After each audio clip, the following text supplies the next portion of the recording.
नमस्कार सर्व शेतकरी मित्रांनो आणि माझं नाव आहे व्यंकटेश तुकाराम इम्प्रॉड। आपण पाहतो एमएच फार्मिंग अँड ब्रीडिंग। जर आपण दुग्ध व्यवसाय करू इच्छिता तर त्यासाठी शेड कसं असायला हवं, त्यासाठी आपण एका गोठ्यात आलोय जिथे 70 जनावरांचं मॅनेजमेंट केलं जातं। तर त्या जनावरांचं मॅनेजमेंट कसं केलं जातं, त्याचे कंपार्टमेंट किती आहेत, साईज किती आहे, दावण कशी आहे, काय नाही, आपण सरांकडून सर्व माहिती जाणून घेऊयात।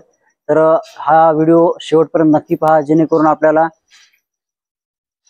पूर्ण शेड बद्दल आयडिया येईल आणि ती माहिती वापरून आपण आपला शेड थोडंसं चांगलं बांधून त्याचा आपण जास्त फायदा करून घ्याल अशी मी आशा बाळगतो। तर आपण सरांकडून जाणून घेऊयात की हा शेड कसा आहे।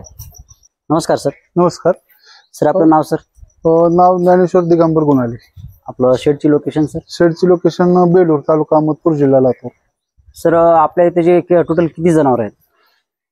लहान मोठे 70-75 जनावर आहेत। त्याच्यात वर्गवारी कशी कशी केलेली आहे? वर्गवारी दुधाळ मोठे जनावरांचं एक वेगळं शेड आहे, 60x35।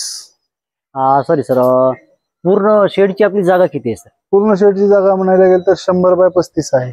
100x35। त्यात आपलं राहण्याची व्यवस्था पण आली? नाही, राहण्याची व्यवस्था वेगळी, राहणे आणि पशुखाद्य ठेवण्यासाठी जे जागा आहे ती वेगळी। फक्त जनावर बांधायचं शेड मधलं तर मोठ्या जनावरांचं 60x35।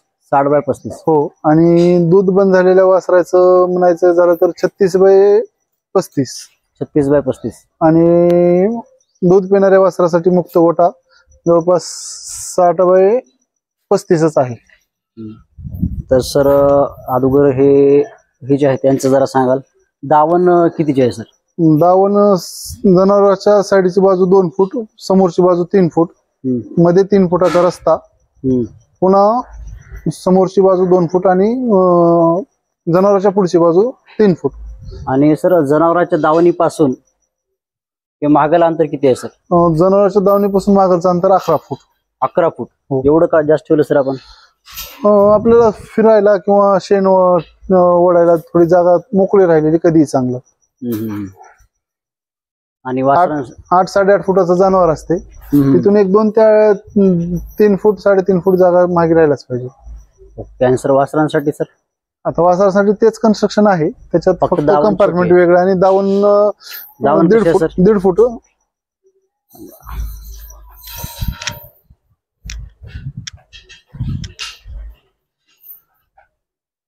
सर, आपण वासरांची दावण पाहता ती थोडीशी वेगळी आहे? सर हो, वासरासाठी थोडं वेगळी, म्हणजे वासराची हाईट कमी असते, त्याच्यासाठी त्याची पण उंची कमी करून 1.5 फुटाच्या जवळपास याची ही आहे उंची, आणि त्याच्यावरून 3 फुटाच्या वरून पाईप मारलेला आहे वासरा मध्ये जाऊन याच्यासाठी। सर, म्हशीसाठी असं काही पाईप लावलेलं नाही आपण का? सर नाही, म्हशीची दावणीची उंची जास्त आहे, त्याच्यामुळे त्या पाईपची गरज नाही। तर सर, आपण म्हशीसाठी पण असं करू शकतो का सर पाईप? हो, दावणीची जर उंची कमी केली तर चालेल ना, केलं तरी चालते का? हो, ठीक आहे सर। आणि सर, दावणीचे मधलं साईज किती आहे? सर मधली साईज 20 इंच आहे। 20 इंच? हो। वासरांसाठी सफिशियंट आहे? सर हो। धन्यवाद शेतकरी मित्रांनो, आपण हे असा शेड बांधाल याची मी अपेक्षा करतो। धन्यवाद सर, आपण आपला अमूल्य वेळ दिल्याबद्दल।